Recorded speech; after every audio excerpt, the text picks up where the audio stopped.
کسی بھی چیز میں فضل اور فضیلت صرف چند چیزوں سے نہیں بنتی. بعض اوقات چھوٹا چھوٹا کام انسان کو صاحب فضیلت بنا دیتا ہے. اس میں میرے سامنے ایک چھوٹا سا واقعہ ہے، یہ میں آپ کو سناتی ہوں. روپے میں 1 پیسہ، روپے میں صرف 1 پیسہ.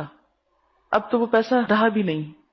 یہ ایک صاحب ہیں میاں ظفیر احمد، کراچی کے ہیں. انہوں نے ایک اخبار میں سچی سچی باتوں کے عنوان سے ایک اپنی کہانی بتائی، پڑھ کے سناتی ہوں. سب کے لیے اس میں بہت سیکھنے کی چیز ہے. یہ بھی فضیلت، کل ذی فضل فضلہ.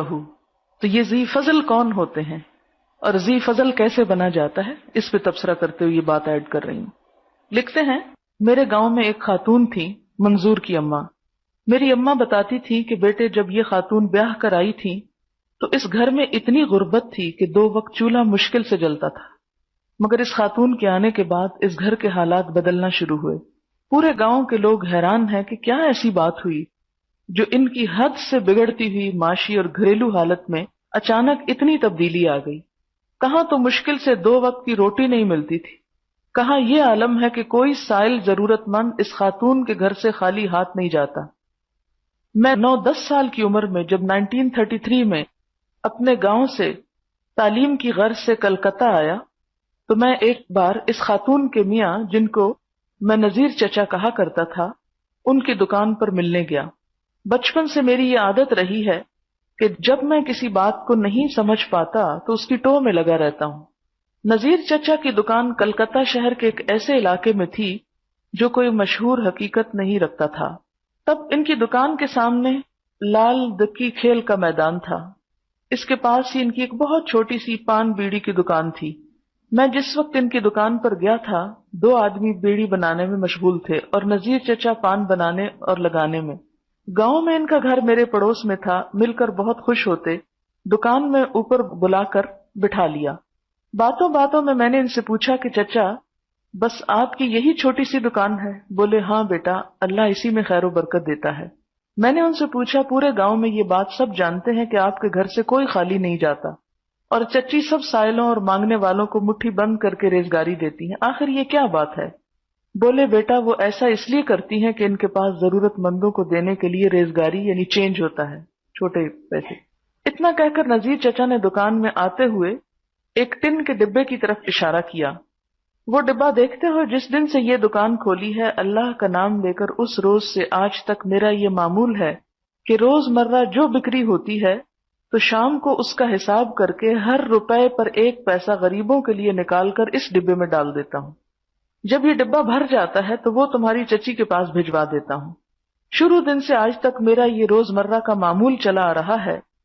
ان کی زبان سے یہ سب کچھ سننے کے بعد مجھ پر یہ راز کھل گیا کہ پڑوس میں رہنے والی میری چچی منظور کی اماں کی خوشحالی اور سخاوت کا راز کیا تھا. گاؤں میں کوئی بھی مسافر اگر مسجد میں قیام کرتا تو امام صاحب منظور کی اماں کے گھر خبر بھجوا دیتے. مسافر جتنے دنوں رہتے ان کا 2 وقت کا کھانا ان کے گھر سے جاتا. اگر زیادہ راہ کی ضرورت پڑتی تو وہ بھی بھجوا دیتی. نذیر چچا گھریلو اخراجات کے لیے ہر ماہ 300 سے 400 روپے بذریعہ منی آرڈر بھیجا کرتے تھے. آپ اندازہ کریں کہ یہ اس زمانے کی بات ہے جب اعلیٰ قسم کا چاول 1 روپے کا 10 سیر، گائے کا گوشت آج کے حساب سے 6 پیسے میں 1 سیر ملا کرتا تھا. ارزانی کے اس دور میں بھی گھر کے اخراجات 400 روپے ہوتے، وہ گھر کتنا خوشحال ہوگا. بقرعید کے زمانے میں قصاب گاؤں میں جھنڈ کے جھنڈ گائے بیل لے کر فروخت کرنے آتے. گاؤں پہنچ کر وہ سب سے پہلے چچی کے پاس جاتے، اس لیے کہ ان کو یہ معلوم تھا کہ قربانی کے لیے ان سے زیادہ موٹا تازہ جانور گاؤں میں کوئی اور نہیں خریدے گا. یہ اس گاؤں کا حال تھا جہاں بڑے بڑے زمیندار بھی تھے، اعلیٰ عہدوں پر فائز حضرات بھی، خان بہادر، ڈاکٹر، انجینئر بھی، مگر اللہ کی راہ میں دینے اور لوٹانے والی تو صرف میری پڑوس کی چچی ہی تھی. یہ نہ سمجھیے کہ ان کے دینے دلانے اور اللہ کی راہ میں خرچ کرنے کا سلسلہ صرف روپے میں 1 پیسے تک محدود تھا. جی نہیں، زکوٰۃ صدقات دینا اس پر مستزاد تھا. ایک ایسی خاتون کہ جب وہ اس گھر میں بیاہ کر آئی تو اس وقت 2 وقت کی روٹی مشکل سے نصیب تھی، اور وہ بھی ارزانی کے زمانے میں. وہ گھر اور اس گھر کی وہ خاتون گاؤں کی سب سے مخیر اور ضرورت مندوں کے کام آنے والی کیسے بن گئی، یعنی صاحب فضل کیسے بن گئی؟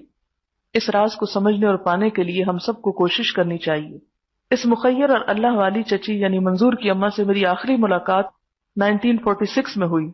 تاریخ پاکستان سے واقف حضرات بخوبی جانتے ہیں کہ 1946 میں بہار میں بھیانک مسلم کش فسادات ہوئے۔ اللہ تعالیٰ نے اس زمانے میں مجھے فساد زدہ علاقوں میں مصیبت زدوں کی خدمت بجا لانے کے لیے موقع دیا۔ پٹنہ میں یہ خبر ملی کہ کلکتہ مسلم لیگ کے سیکرٹری جنرل اور کلکتہ میں مسلم لیگ کے آخری میر سید محمد عثمان مرحوم کے گاؤں آگا والی میں آ کر پناہ لینے والوں کے لیے راشن نہیں۔ مجھے ہدایت ہوئی کہ تم بہار شریف پہنچ کر آگا والی ریلیف پہنچانے کا بندوبست کرو۔ اللہ نے ایک فل ٹرک لوڈ راشن کا انتظام کروا دیا۔ میں جب اس گاؤں ریلیف کے لیے راشن لے کر بہار شریف واپس لوٹ رہا تھا، یہ ٹرک میرے گاؤں کے قریب پہنچ کر خراب ہو گیا۔ یہ اللہ کا کرم تھا کہ ٹرک وہاں آ کر خراب ہوا جہاں سے میرا گاؤں قریب تھا۔ کافی رات گئے میں اپنے دوسرے رضاکاروں اور ساتھیوں کے ساتھ گاؤں پہنچا۔ میری اماں حیات تھی مگر بیوہ اور تنہا تھی۔ ہر طرف گاؤں میں خبر پہنچ گئی۔ چچی منظور کی اماں اور ان کے بچوں کو بھی اس کی خبر ہوئی۔ ان کو خیال آیا میری ماں تو تنہا اور بیوہ ہیں۔ گاؤں کے دوسرے نوجوان بھی معاون ہوئے، مگر چچی کی سخاوت، ان کی مہمان نوازی سب پر بازی لے گئی۔